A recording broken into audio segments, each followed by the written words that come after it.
Bem-vindos ao nosso podcast diário. Sua audiência é nossa maior motivação.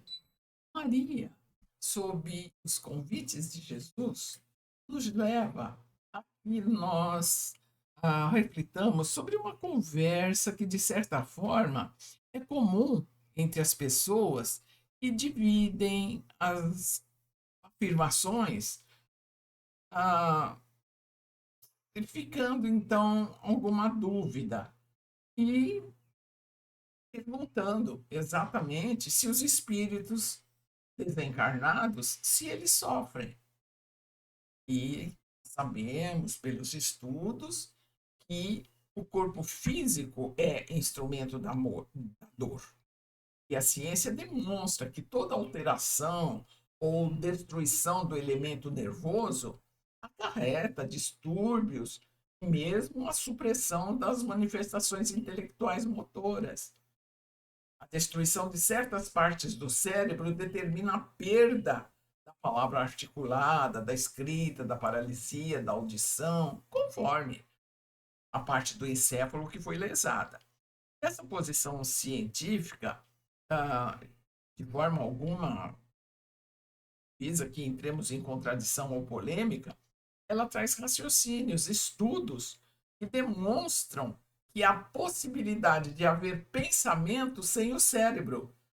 O que vai acontecer diante da manifestação do espírito depois da morte do seu corpo físico, no qual ele não tem mais o cérebro físico, mas ele continua a sentir, a pensar.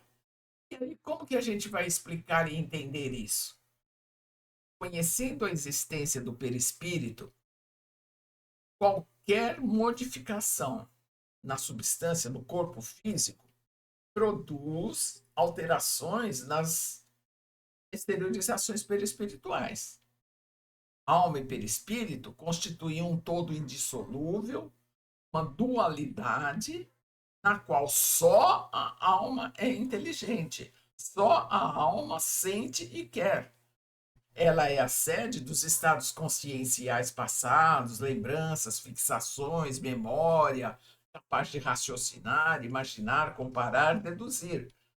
Nela, portanto, reside a memória orgânica e inconsciente.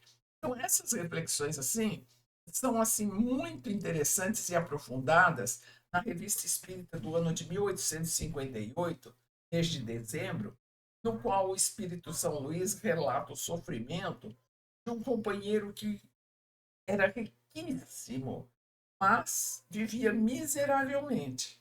E agora, desencarnado, ele se apresenta numa penosa sensação de frio, uma dor física terrível, torturante.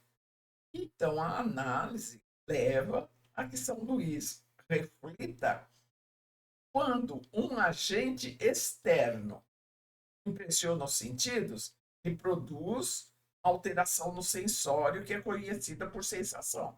Então, quando esse senhor, encarnado ainda, se privava dos confortos que ele poderia ter e se enregelava no frio, exatamente o seu sensório captou essa sensação. Agora, desencarnado, ele tem essa lembrança.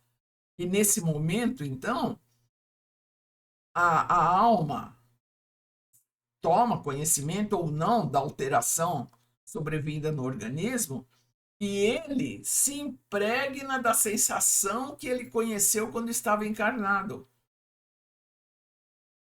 E, nesse caso, ele registra, ele sente um frio terrível que é a lembrança daquilo que ele viveu quando tinha o corpo físico.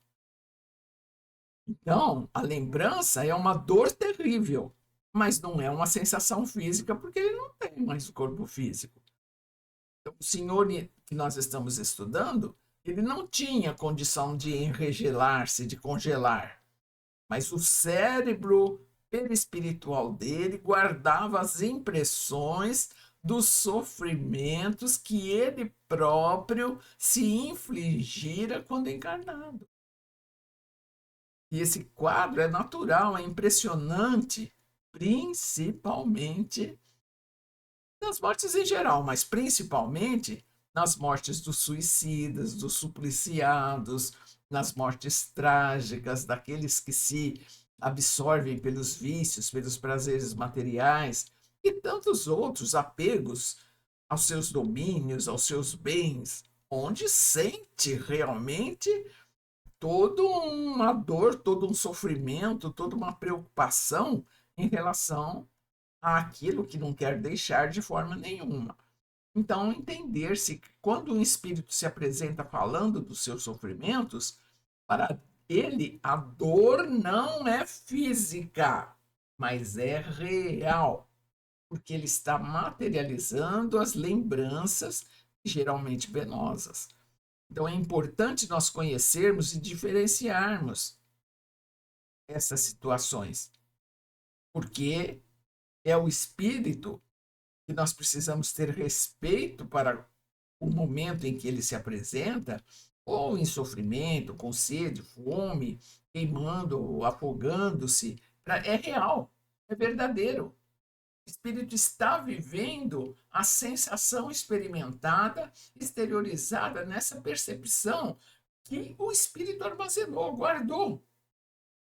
Quem atende desencarnados precisa ter muito claro em si essa realidade, para ter respeito à dor exteriorizada e encaminhar para as superações sem de modo algum desqualificar os sintomas apresentados.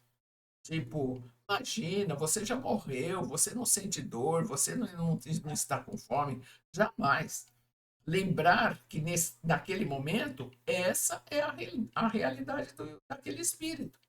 E por isso ele foi trazido. Quando nós quisermos, então, saber mais a esse respeito, procuremos o Livro dos Espíritos na questão 257, a Revista Espírita citada, 1858, dezembro, e o livro Evolução Anímica, capítulo 4. E nós ficamos aqui até o nosso próximo episódio. Que Maria, Mãe querida, nos abençoe e guarde.